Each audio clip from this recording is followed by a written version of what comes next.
Money Monster is directed by Jodie Foster and stars George Clooney, Julia Roberts, and Jack O'Connell. George Clooney plays a TV analyst. He's one of those really loud, boisterous people who talks about the stock market and makes it very entertaining. He does dance routines with girls and everything. And he gets held at gunpoint by Jack O'Connell, who has a grudge against him for a reason I'm not going to divulge. Julia Roberts plays the director of this show, who's in the booth talking to George Clooney through an earpiece, instructing him on the best way to handle this extremely delicate situation. So at its core, Money Monster is a thriller. It's a suspenseful, white-knuckled, contained thriller. And that's when this movie works the best. When you're in that newsroom with George Clooney at gunpoint, Jack O'Connell screaming in his ear, Julia Roberts trying to calm down the situation, that's where this movie works the best. And that's where I had a ton of fun with Money Monster and was actually surprisingly really invested in its story. Unfortunately, the movie also goes out of this newsroom quite often to what's going on outside of the newsroom on Wall Street. This is integral to the plot of the movie, but the way they handle it is quite often you just go somewhere else with characters you don't really care that much about, and the film loses its steam during those time periods. For me, the newsroom where this suspenseful situation is going on, this contained, scary situation, was where this film was most thrilling for me, and the performances are all uniformly excellent. George Clooney, as usual, is very, very good here, as is Jack O'Connell as this guy who is just tortured by not only his personal life, but a very bad decision he made, and you can kind of see that his life has really been a downward spiral of a lot of bad decisions similar to that one, and so you can kind of feel for his character and understand where he's coming from, even though you don't necessarily condone what he's doing.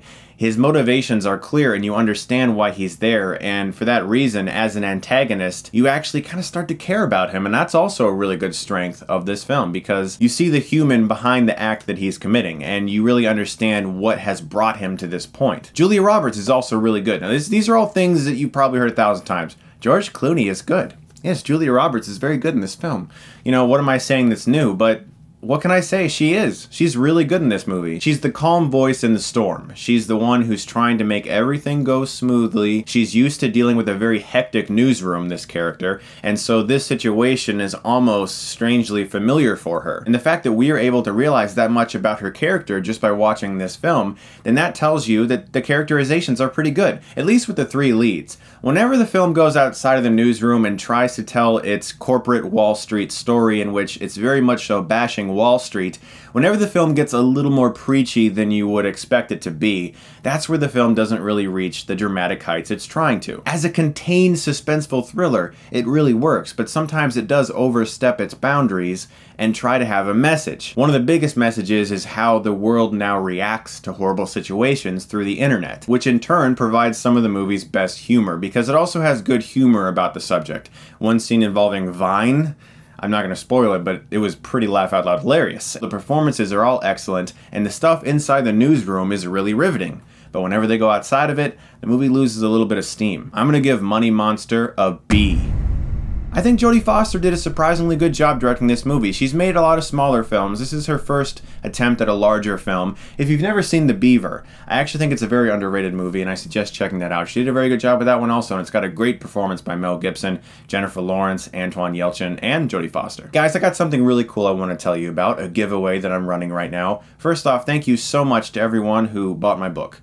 It really means the world to me. I worked for about a year on this, and it was tons of fun to write. The publishers, Mango Media, Keyline Press, are actually going to be hosting this giveaway. For anyone who purchases the book from now to May 22nd on Amazon can be entered to win a prize that the publishers are going to eventually deem and announce as a collaboration between myself and the guys at Comic Storian, because they're also writing a book very soon that's going to be coming out about comic book movies that I wrote the foreword for. And these guys are awesome. They're extremely knowledgeable. They're very talented. They make great content, and I'm humbled by the fact that I got to work with them even ever so briefly.